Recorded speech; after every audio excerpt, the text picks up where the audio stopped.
La protection de l'environnement, c'est l'un des plus grands défis auxquels est confrontée l'humanité.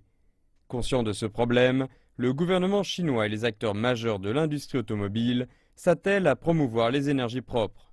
C'est le cas de JAC, l'un des 10 plus grands constructeurs chinois qui a développé toute une gamme de véhicules électriques urbains. Ce constructeur, connu pour ses véhicules de transport et utilitaires, se tourne à présent vers des petits véhicules urbains. On peut voir que la chaîne d'assemblage est divisée de manière très spécifique. Chaque petite unité de travailleurs s'occupant d'une partie précise de la chaîne de montage, selon un processus très automatisé.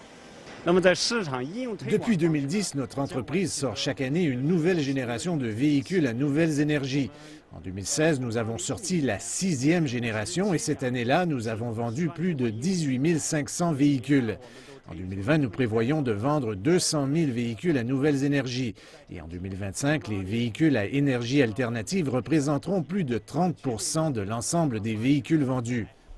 Mais afin d'attirer les consommateurs chinois vers les véhicules électriques, il faut accroître le nombre de bornes de chargement au sein des villes, une mission qui est cruciale si l'on veut limiter les émissions de gaz polluants dans les zones urbaines. Les infrastructures de chargement se développent rapidement depuis ces 10 dernières années dans les grandes villes chinoises. Par exemple, à Hefei, on compte déjà 16 000 bornes de chargement réparties à travers les rues de la ville. Et c'est très pratique. La construction de véhicules ne se limite pas aux véhicules passagers.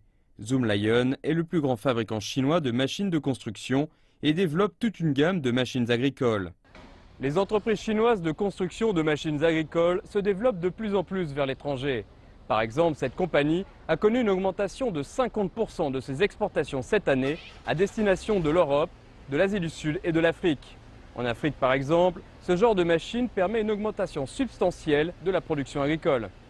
Et l'initiative Ceinture et Route, mise en place par le gouvernement chinois, a permis un renforcement notable de la coopération de la Chine avec les pays étrangers.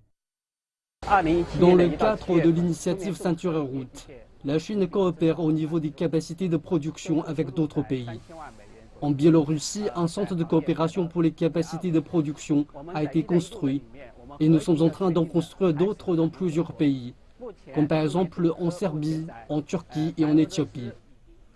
Et cette coopération dans les capacités de production a des résultats concrets pour les travailleurs locaux qui bénéficient non seulement des produits importés, mais également de l'expertise chinoise.